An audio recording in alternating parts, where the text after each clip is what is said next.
السلام علیکم لیول 4 میں ہوں آپ کی teacher Samana Kazmi Falcon House Grammar School campus 9 سے.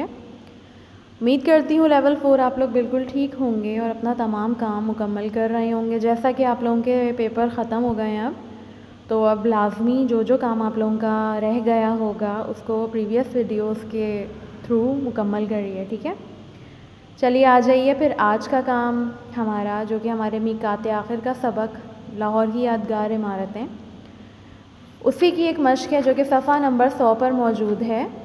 مشق نمبر 7 اور 8. ٹھیک ہے، اس کے علاوہ مشق نمبر 9 صفحہ 101 جو کہ قواعد پر مبنی ہے، جس کے بارے میں آج وضاحت کی جائے گی اور آپ لوگوں کو مکمل کرنی ہوں گی. تو چلیے کاروان اردو جلدی سے کھولیے صفحہ نمبر 100. مشق نمبر 7 پہ آ جاتے ہیں ہم لوگ پہلے. ٹھیک ہے، اس کی وضاحت پھر نمبر 8 اور پھر نمبر 9 جو کہ قواعد پر مبنی ہے. چلیے شروع کرتے ہیں. مشق نمبر 7 صفحہ نمبر 100. لاہور صوبہ پنجاب کا دارالخلافہ ہے. اب آپ قوسین میں سے درست شہر چن کر خالی جگہ پر کیجیے. نمبر 1، پاکستان کا دارالحکومت ڈیش ہے. کون سا ہے؟ کراچی یا اسلام آباد؟ اسلام آباد ہے. ٹھیک ہے، یہ تمام جو چیزیں ہیں یہ آپ لوگوں کو بہت اچھے سے آپ پڑھ چکے ہیں دوسرے اور مضامین میں بھی، تو آپ کو یہ حل کرنے میں زیادہ پرابلم نہیں ہوگی. ٹھیک ہے. نمبر 2 ہے صوبہ سندھ کا دارالخلافہ ڈیش ہے. حیدرآباد یا کراچی چن کر صحیح لکھیے. نمبر 3، صوبہ خیبر پختونخوا کا دارالخلافہ ڈیش ہے. پشاور یا نوشہرہ. صوبہ بلوچستان کا دارالخلافہ ڈیش ہے. گوادر یا کوئٹہ. اب آپ نے صحیح دارالخلافے چن کر اور خالی جگہ پر کرنی ہے. اب آ جائیے مشق نمبر 8 پر. مذہب کو درست عبادت گاہ سے ملائیں. جیسا کہ آپ لوگ جانتے ہیں دنیا میں بہت سے مذاہب موجود ہیں اور وہ لوگ اپنی عبادتوں کے لیے اپنے اپنے عبادت گاہ میں جاتے ہیں. جیسے ہم مسلمز ہیں تو ہم کہاں جاتے ہیں؟ مساجد میں جاتے ہیں. ٹھیک ہے، اسی طریقے سے ہندو کہاں جاتے ہیں، عیسائی کہاں جاتے ہیں، یہودی کہاں جاتے ہیں، یا سکھ کہاں جاتے ہیں. تو آ جائیے مشق پہ. مذہب اور عبادت کا اسلام کے سامنے، اسلام آلریڈی میچ کیا گیا ہے مسجد کے ساتھ. اسلام کے سامنے لکھا ہے گرجا یعنی کہ چرچ. نیچے نمبر 2 ہندو، ہندو کے آگے لکھا ہے مسجد جو کہ آلریڈی میچ ہو چکا ہے اسلام سے. نمبر 3 عیسائیت، عیسائیت کے آگے لکھا ہے گردوارہ. نمبر 4 پہ یہودی، یہودی کے آگے لکھا ہے مندر. اور نمبر 5 پہ سکھ یعنی کہ سائناگوگ. ٹھیک ہے، اب آپ نے اس کو میچ کرنا ہے اور اس کو مکمل کرنا ہے. تو اب لیول 4 آ جائیے آپ لوگ اپنی قواعد کی طرف جو کہ آج میں آپ کو وضاحت کرنے والی ہوں اسم اور فعل کی، جو کہ آپ بہت دفعہ پڑھ بھی چکے ہیں، لیول 1 سے پڑھتے آ رہے ہیں. دوبارہ ایک دفعہ وضاحت آپ کے سامنے. اسم ہوتا کیا ہے؟ اسم کسی شخص یا چیز کے نام کو کہتے ہیں. دنیا کے تمام جانداروں اور بے جانوں کے ناموں کو اسم کہا جاتا ہے. جیسے زاہد، عابد، لاہور، کراچی، میز، گائے، بکری. یعنی کہ ہمارے ارد گرد جو چیزیں موجود ہیں وہ اسم ہیں. ٹھیک ہے، ان کے نام اسم کہلاتے ہیں.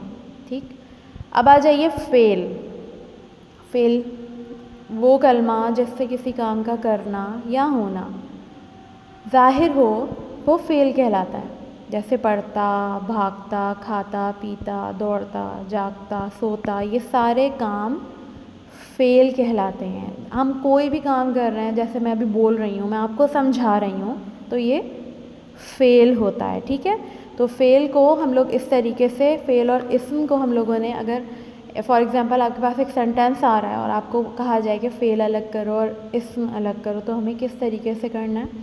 چلیے اس کے بارے میں بھی ہم لوگ دیکھ لیتے ہیں کہ ہمارے پاس یہاں پر چند جملے موجود ہیں اور ہم نے اس میں سے اسم اور فعل کو الگ کیا ہوا ہے. جیسے امجد نے کمپیوٹر خریدا. اب دیکھیں امجد بھی ایک نام ہے اور کمپیوٹر بھی ایک کسی چیز مشین کا نام ہے. ٹھیک ہے، تو وہ اسم ہے. اور خریدا کوئی کام کیا نا، تو یہ فعل ہے. اسی طریقے سے نمبر 2 پہ خلیل تیسری جماعت میں پڑھتا ہے. اب خلیل کیا ہے؟ نام ہے، اور پڑھتا ہے، کام کرتا ہے نا کوئی، تو فعل ہے. اسی طریقے سے نمبر 3 سعد نے ماں کی بات سنی. سعد نام ہے تو اسم ہے، اور بات سنی اس نے ایک کام کیا تو وہ فعل ہے. اب نمبر 4، جمیل گھر میں رہتا ہے. جمیل بھی ایک نام ہے، گھر بھی ایک جگہ کا نام ہے، تو یہ دونوں اسم ہو گئے، اور رہتا ہے کہ کام کرتا ہے تو وہ فعل ہو گیا. اب نمبر 5، فیض نے کتاب خریدی. اسم ہے فیض اور کتاب، ٹھیک ہے، اور خریدی کام کیا تو فعل ہو گیا. اب اگلا، قلم میز پر رکھا ہوا ہے. اب قلم بھی کسی چیز کا نام ہے اور میز بھی کسی چیز کا نام ہے، ٹھیک ہے، تو یہ دونوں اسم اور فعل رکھا ہوا ہے. تو اس طریقے سے آپ لوگوں کو ایک مثال کے طور پہ میں نے یہ جملے بتائے ہیں کہ کس طریقے سے ہم نے ایک جملے کے اندر سے اسم اور فعل کو الگ کرنا ہے. اب آ جائیے آگے آپ لوگ ہمارے پاس صفت، کہ صفت کیا ہوتا ہے. وہ اسم جو کسی شخص، چیز یا جگہ کی اچھائی یا برائی ظاہر کرے اسے اس میں صفت کہتے ہیں. جیسے تازہ، محنتی، کالا، نیک، ٹھنڈا، بیمار، طاقتور، یہ تمام چیزیں صفت کہلاتی ہیں. صفت کسی بھی چیز کی یا خوبی یا خامی، اچھائی یا برائی، ٹھیک ہے، اچھائی یا برائی، خوبی یا خامی ایک ہی چیز ہوتی ہے. تو اگر یہاں پر چند مثالیں آپ کو دی گئی ہیں کہ یہ پھل تازہ ہیں، اس میں تازہ اس کی خوبی ہے اس پھل کی، ٹھیک ہے. نمبر 2 پہ، اکبر محنتی لڑکا ہے. اب محنتی یعنی کہ اکبر جو ہے اس کی ایک خوبی ہے کہ وہ محنتی ہے. نمبر 3، یہ گھوڑا کالا ہے. اب یہ اس گھوڑے کی خامی ہے کہ وہ کالا ہے، ٹھیک ہے، لیکن ایک طریقے سے خوبی بھی ہے کیونکہ بہت خوبصورت لگتے ہیں کالے رنگ کے گھوڑے. اب نمبر 4 پہ آ جائیں، آم شہد کی طرح میٹھا ہے. اب یہ اس آم کی خوبی ہے کہ وہ شہد کی طرح میٹھا ہے. تو بس سمجھ جائیے کہ کسی بھی چیز کی اچھائی، برائی، خوبی یا خامی جہاں پر ظاہر ہے وہ صفت ہوتا ہے. اب آ جائیے لیول 4 آپ لوگ اپنے کتاب کے صفحہ نمبر 101 پر، جس مشق کو مکمل کرنے کے لیے میں نے یہ پوری تمہید باندھی ہے، تو وہ یہ آپ لوگوں نے کام کرنا ہے، ٹھیک ہے. مشق نمبر 9، صفحہ نمبر 101، لاہور کی یادگار عمارتیں دوبارہ بغور پڑھی اور سبق سے اسم، فعل اور صفت تلاش کر کے گوشوارہ مکمل کیجیے. یعنی کہ آپ کو ایک ٹیبل کی کالم کی شکل میں جو دیا گیا ہے نا کہ اسم، فعل اور صفت الگ کریں، تو آپ لوگوں نے ایک دفعہ سبق کو پڑھنا ہے، اس میں اسم الگ کرنا ہے، فعل اور صفت، صحیح ہے. اس طریقے سے آپ لوگوں نے اس پوری مشق کو مکمل کرنا ہے. تو آ جائیے لیول 4 اب اپنے گھر کے کام کی طرف کہ آپ لوگوں نے گھر میں کرنا کیا ہے. اس ویڈیو کو بغور دیکھیے گا، قواعد پر مشتمل ہے تو لازمی غور سے سننا ہے آپ لوگوں نے.